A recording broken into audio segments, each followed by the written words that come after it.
Selamat pagi anak-anak sekalian dimanapun kalian berada. Salam jumpa lagi dengan saya Ibu Anastasia Nolekelen dalam video pembelajaran kali ini. Nah, Ibu berharap kalian semua dalam keadaan sehat, baik, dan senantiasa memperoleh berkat Tuhan ya. Dalam video pembelajaran kali ini, Ibu akan menyajikan materi tentang Yesus yang berbelas kasih. Nah, anak-anak sekalian, tujuan pembelajaran kita kali ini adalah supaya peserta didik mampu memahami sikap Yesus yang berbelas kasih kepada sesama sehingga mereka dapat mewujudkannya dalam tindakan sehari-hari. Jadi kalian diharapkan setelah mempelajari atau mendengar atau menonton video pembelajaran ini, materi tentang Yesus yang berbelas kasih, kalian mampu untuk memahami apa saja sikap Yesus yang penuh belas kasih, mengapa Yesus itu berbelas kasih, dan apa yang mendorong Yesus melakukan tindakan belas kasih kepada sesama. Dan kalian bisa mewujudkannya dalam kehidupan sehari-hari dengan meneladani sikap Yesus yang berbelas kasih ini. Baik, anak-anak yang terkasih, dalam kehidupan sehari-hari kita dapat menjumpai beberapa orang yang tampak mengalami penderitaan dalam hidupnya. Di sepanjang jalan, di perkotaan, ataupun di desa tempat tinggal kita juga menjumpai orang-orang yang mengemis, orang-orang yang susah, orang-orang yang lapar, orang-orang yang tidak punya pakaian, anak-anak yang tidak punya orang tua lagi, yang terlantar. Beberapa di antaranya itu masih tergolong anak-anak kecil ya, seperti yang Ibu sebutkan. Mereka adalah kelompok orang yang terpinggirkan, miskin, dan menderita. Nah, anak-anak, orang-orang seperti ini sangat membutuhkan bantuan, uluran tangan, dan belas kasihan dari orang lain, termasuk kita. Dengan menerima kasih dari orang lain, mereka merasa mendapat perhatian, mendapat dukungan, mendapat empati dari sesamanya untuk memperjuangkan hidup yang lebih baik. Nah, pada pembelajaran kali ini, kalian akan mendalami dan menemukan teladan Yesus dalam berbelas kasih, terlebih kepada sesama yang menderita. Nah, anak-anak, pendasaran kita untuk pembelajaran kali ini yaitu dalam teks kitab suci. Ada 3 teks, yaitu yang pertama itu teks Lukas bab 6 ayat 27 sampai 37. Yang kedua itu teks Matius bab 15 ayat 32 sampai 38 dan yang ketiga Lukas bab 7 ayat 11 sampai 17. Nah, 3 teks ini merupakan teks-teks contoh bagaimana tindakan Yesus yang penuh dengan belas kasih. Namun anak-anak, masih terdapat banyak teks-teks kitab suci lainnya yang membicarakan atau menceritakan tentang tindakan-tindakan Yesus yang penuh dengan belas kasih kepada orang-orang yang terpinggirkan, orang-orang kecil, orang-orang menderita, orang-orang miskin, orang-orang yang terlantar. Nah, untuk kali ini kita mendalami 3 teks ini. Silakan kalian bisa membukanya sendiri masing-masing di rumah atau dimanapun untuk membuka teks ini dan membacanya ya, biar lebih paham lagi. Nah, anak-anak sekalian, tindakan belas kasih apa saja yang dilakukan Yesus berdasarkan teks-teks kitab suci tadi? Tentunya kalian sudah membacanya. Kita lihat yang pertama itu Lukas bab 6 ayat 27 sampai 37. Apa sih tindakannya? Pertama, mengasihi musuh. Jadi di dalam Lukas itu diceritakan bahwa Yesus meminta kita untuk mengasihi musuh. Kedua, berbuat baik kepada orang yang membenci kamu.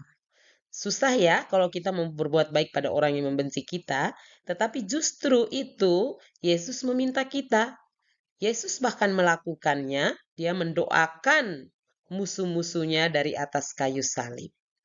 Ya Bapa, ampunilah mereka sebab mereka tidak tahu apa yang mereka perbuat. Dan Yesus menghendaki kita meneladani sikap ini. Berbuat baik kepada orang yang membenci kita dan berdoa bagi orang yang mencaci kami. Jadi ada 3 teladan yang tersurat dalam Kisah Lukas bab 6 ayat 27 sampai 37. Ada begitu panjang ceritanya, kisahnya, tetapi 3 hal ini yang mau diajarkan kepada kita, yaitu mengasihi musuh, berbuat baik kepada orang yang membenci, dan berdoa bagi orang yang mencaci kami. Kita lihat berikut perbuatan atau tindakan belas kasih yang dilakukan oleh Yesus pada Matius bab 15 ayat 32 sampai 38. Pertama, memberi makan dan minum pada orang yang lapar dan haus. Ini Yesus memberi makan 5.000 orang ya. Jadi kita diminta untuk meneladani ini. Ketika ada orang yang lapar, orang yang haus, yang tidak punya makanan, dan meminta bantuan kita, maka kita harus memberikannya. Memberi makan pada dan minum pada orang yang lapar dan haus. Jangan sampai kita makan sendiri, minum sendiri, padahal orang di sebelah kita lagi kelaparan, kita tidak punya sikap empati atau belas kasih. Kedua, memberi tumpangan dan pakaian pada orang yang membutuhkan. Nah, hal ini termasuk dengan melawat orang sakit, menjenguk mereka, orang yang di penjara. Ketiga, memberi sedekah. Nah, ini termasuk derma-derma ya. Selain memberi sedekah pada orang-orang yang membutuhkan, juga derma. Derma di gereja itu bukan tuntutan. Derma di gereja juga merupakan bagian dari sedekah kita. Nah, untuk Lukas bab 7 ayat 11 sampai 17, itu tindakan yang pertama adalah menghibur orang yang berduka. Jadi menghibur orang yang berduka, yang orang tuanya meninggal, neneknya meninggal, teman kita sedang berduka, kita harus datang mendoakan juga menghibur mereka. Yang kedua, melawat orang yang sakit. Ya, seperti tadi Ibu sampaikan ya. Kita perlu melawat orang kalau ada orang yang sakit, kita perlu datang mengunjungi, sekedar berbicara, mendoakan mereka, mengunjungi mereka, bercerita dengan mereka, itu sudah memberikan kekuatan yang besar bagi si sakit. Dan berikut, mengunjungi orang yang di penjara. Jadi mereka yang di dalam penjara, memang mereka berbuat hal-hal yang tidak baik, tetapi justru karena itu kita mesti mengunjungi mereka. Ini sikap yang ditunjukkan oleh Yesus supaya kita teladani. Bahwa kita tidak bisa mengingat diri kita sendiri, tetapi juga kita mengingat orang lain dan memberikan dukungan, peneguhan, biar orang-orang itu tersadar, bertobat, dan tetap melakukan tindakan belas kasih seperti yang kita lakukan. Memberi sumbangan kepada orang-orang yang tertimpa musibah. Nah, ini seperti contoh beberapa waktu yang lalu kita pernah melakukannya ya. Untuk korban bencana banjir di Adonara, di Lembata, kita pernah menggalang dana dalam bentuk dana, kemudian kita beli dalam bentuk makanan, lalu kita hantar ke Adonara, kita kirim ke Lembata. Nah, itu salah satu bentuk tindakan belas kasih yang Yesus ajarkan kepada kita. Baik, apa yang mendorong Yesus mau melakukan tindakan belas kasih itu? Tentu ada yang mendorong, sehingga Yesus mau melakukan tindakan belas kasih. Nah, yang mendorong adalah rasa belas kasih.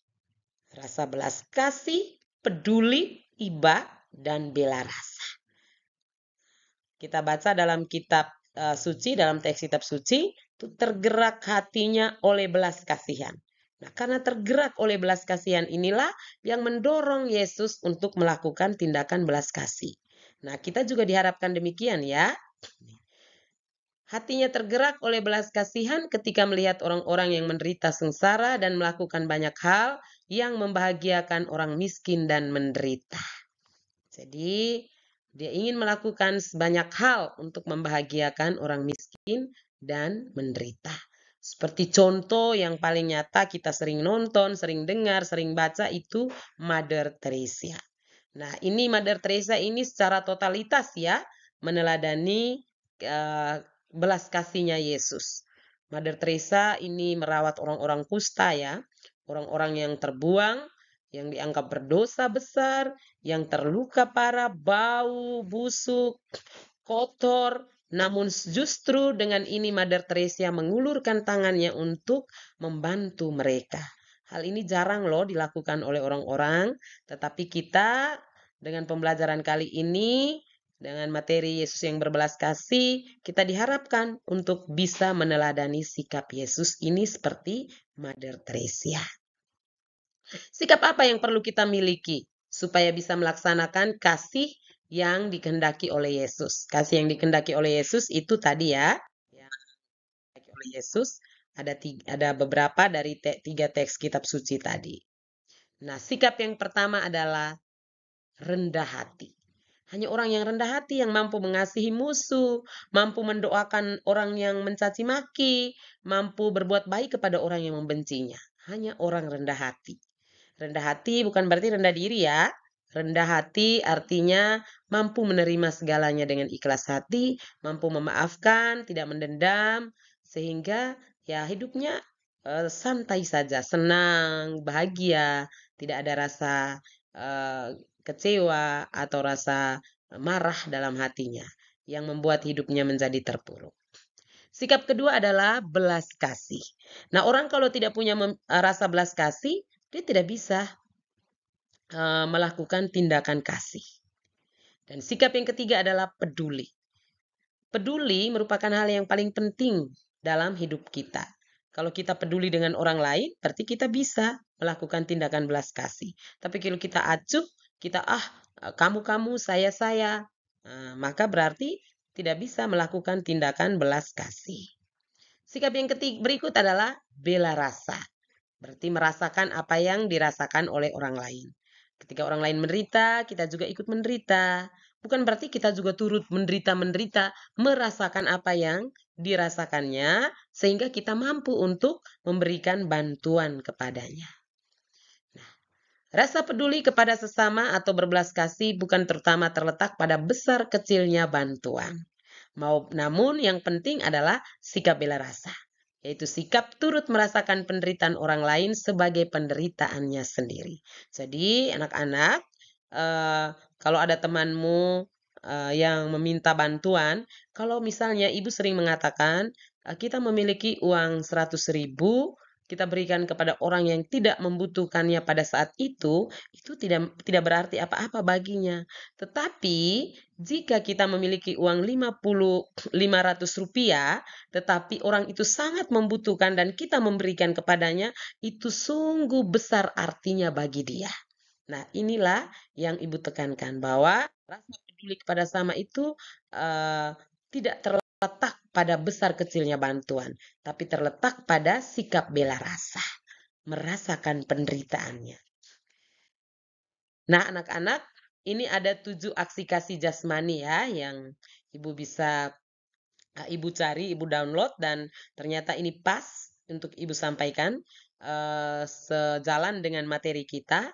Yang pertama itu memberi makan kepada orang yang lapar, kedua memberi minum kepada orang yang haus, ketiga memberi perlindungan kepada orang yang asing. Jadi misalnya ada orang asing yang datang tidak punya tumpangan, lalu tidak punya keluarga, orang tidak mengenalnya, dia tersesat misalnya, nah kita wajib untuk menolongnya. Memberi pakaian kepada orang yang telanjang, melawat orang yang sakit, mengunjungi orang yang dipenjara, menguburkan orang mati.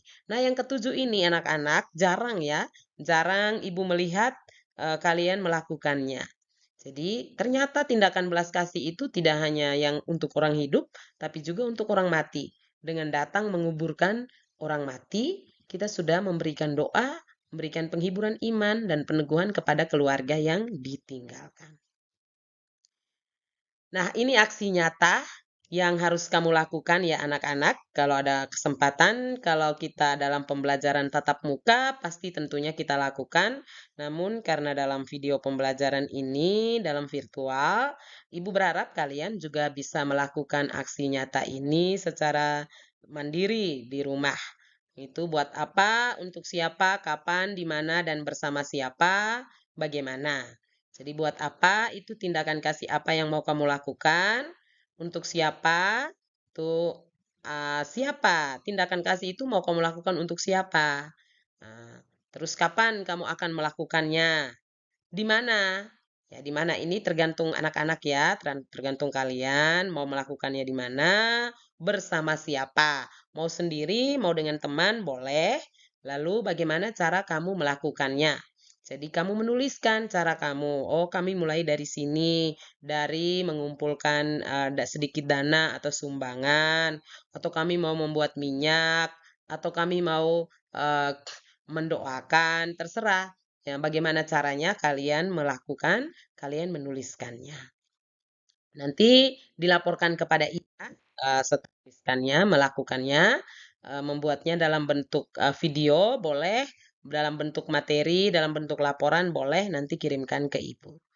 Oke, demikian materi kita dalam video pembelajaran kali ini. Terima kasih sudah mendengarkan dan Ibu berharap kalian dapat melakukan apa yang disampaikan tadi, terutama aksi nyata tindakan belas kasih tadi. Nah, anak-anak, semoga dengan video pembelajaran ini, materi tentang Yesus yang berbelas kasih semakin kalian pahami dan kalian wujud nyatakan dalam kehidupan sehari-hari. Demikian, terima kasih dan sampai jumpa lagi di video pembelajaran kali berikut. Saya akan tetap memberikan hal-hal yang baik dan menunggu hal-hal yang baik dari kalian. Sampai ketemu, selamat pagi.